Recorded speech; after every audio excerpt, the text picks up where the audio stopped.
मित्रों नमस्कार।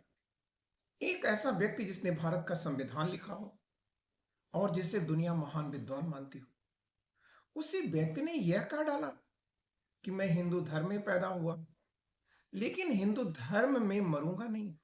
आखिर ऐसा क्यों कहा बी आर अम्बेडकर सर ने? क्या धर्म ने सच में उनका अपमान किया था? और क्यों उन्होंने लाखों लोगों के साथ बौद्ध धर्म अपनाया? आइए इस सवाल की गहराई में चलते हैं। यह कहानी सिर्फ एक व्यक्ति की नहीं है मित्रों, यह उस समाज की कहानी है जहां जन्म के आधार पर इंसान की इज्जत तय होती है।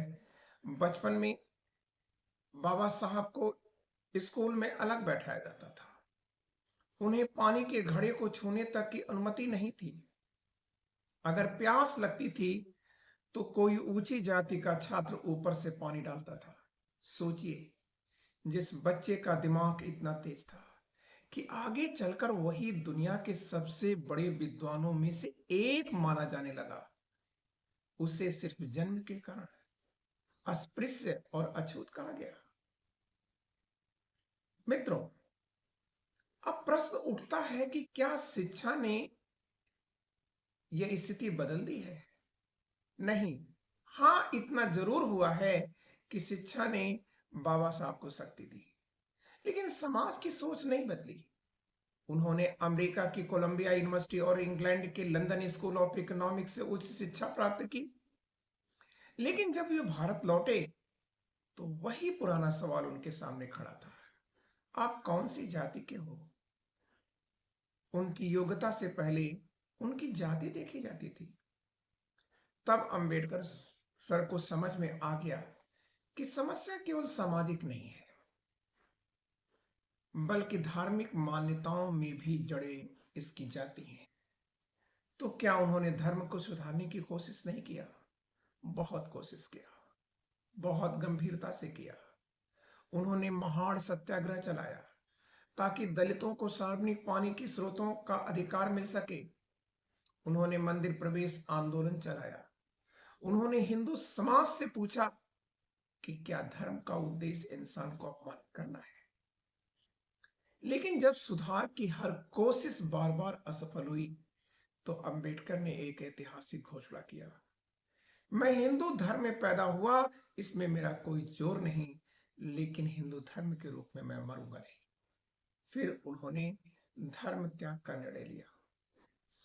अंबेडकर का निर्णय गुस्से में लिया गया फैसला नहीं था, अपितु उन्होंने लगभग 20 वर्षों तक दुनिया के कई धर्मों का अध्ययन किया था। उन्होंने देखा कि कौन सा धर्म मानव समानता को स्वीकार करता है। उनका निष्कर्ष स्पष्ट था, जिस धर्म में इंसान को जन्म से नीचा बताया जाए वह धर्म नहीं है, वह तो सामाजिक अन्याय और अमानवीय व्यवहार है। अब उन्होंने नए धर्म के चयन का निर्णय लिया। अब प्रश्न उठता है कि उन्होंने नए धर्म के रूप में बौद्ध धर्म को ही क्यों चुना?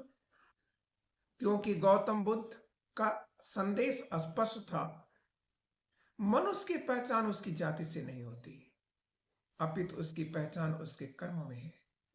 बौद्ध धर्म में न कोई ऊंचा है न कोई नीचा है। 14 अक्टूबर 1956 का वह दिन था। नागपुर में दीक्षा भूमि कन्वर्जन सेरेमनी चल रही थी। इसी के दौरान अंबेडकर ने लाखों अनुयायियों के साथ बौद्ध धर्म को स्वीकार कर लिया। यह सिर्फ धर्म परिवर्तन नहीं था मित्रों, अपितु यह आत्मसम्मान की एक क्रांति थी। आज इस घटना का क्या महत्व है? प्रश्न उठता है कि क्या आज इस घटना का कोई महत्व है? आज भी यह निर्णय हमें एक बड़ा सवाल पूछने पर मजबूर करता है, क्या धर्म इंसान की गरिमा को बढ़ाता है या उसे छोटा करता है?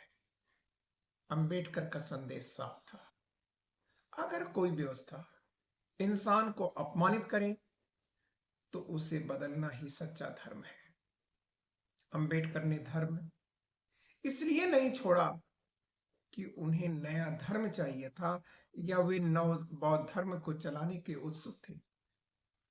उन्होंने धर्म इसलिए छोड़ा क्योंकि उन्हें सम्मान चाहिए था, और उनका यह कदम करोड़ों लोगों के आत्मसम्मान की नई शुरुआत बन गया। अगर आपको यह विचार महत्वपूर्ण लगता है तो चैनल को सब्सक्राइब करें, क्योंकि हम सिर्फ इतिहास नहीं बताते, हम न्याय, समानता और आत्मसम्मान की भी बात करते हैं। जय हिंद। नमस्ते।